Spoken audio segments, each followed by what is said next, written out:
Next we have Michelle Robidoux from Steelworkers Toronto Area Council. It's nice that we have some labor support on this issue. Woo! Thank you, Lana, and thanks everybody for coming out on this day. I stood at the beginning of the march and counted. There were over 1,400 people on the march, and I was just really, really happy to see that. We have to take every opportunity we can in the time that we're in to be out on the street and raising this issue because it's urgent and we know how urgent it is. I'm going to talk a little bit about the crisis that we're looking at. It's a crisis, obviously, an environmental crisis. It's also an economic crisis. We know what's happening to people with job losses and the hardships that people have in making ends meet right now. It's a crisis of inequality across this country. Inequality based on your race, your ethnicity, your gender, your sexual identity, your sexual orientation. There is a crisis that's planetary in nature, and it's because there's a system that's planetary in nature. It's a global system that is hell-bent on finding profit no matter where it can, no matter at what cost, and no matter who it has to plow over to do so. That's what we're up against.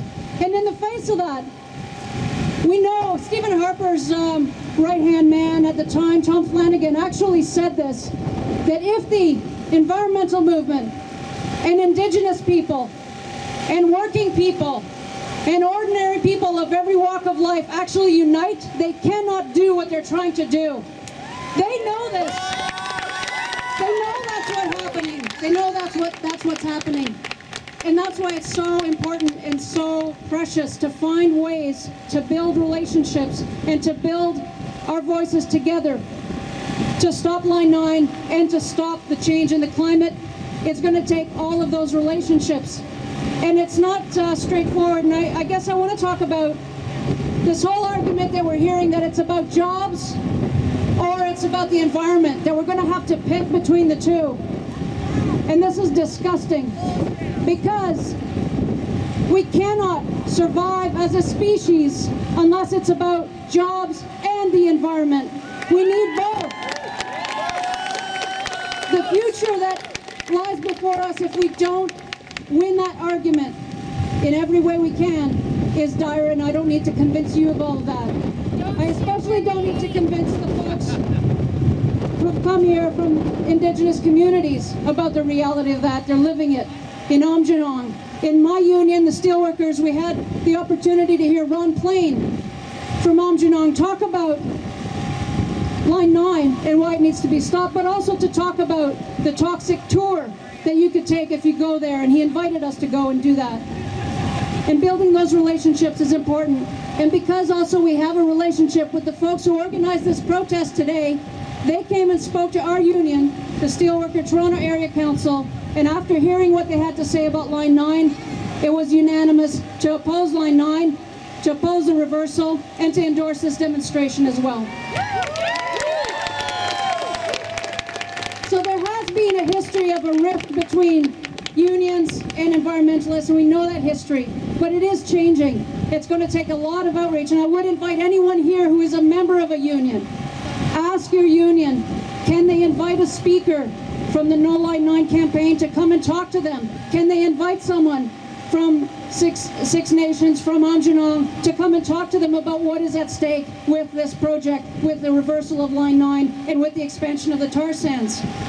And I guess the last thing I just want to say is the first time I saw Line 9 was last September. I'd never actually been to look at Line 9, but I was at a picket line of steelworkers who are currently on strike. They've been on strike since September of last year. They work at Crown Manufacturing. They produce aluminum cans. Every day they make 5 million aluminum cans that our beer goes in and other things, other types of drinks. But that's their job. And actually, there's a whole issue around recycling in aluminum and cans, and they're very aware of these issues. When I went there and I saw Line 9, it's right next to the picket line, and I'd encourage you, if you want to see Line 9 and show some solidarity with the Crown workers, go on up there to Finch and, I don't know the name, Signet Drive.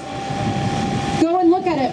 And you know what? What they passed this winter, this most difficult winter, outside outside 24 hours a day with a picket line to try and stop scabs and to try and stop that corporation, it's a multi-million-dollar corporation, from running over them and their rights and from driving their wages down.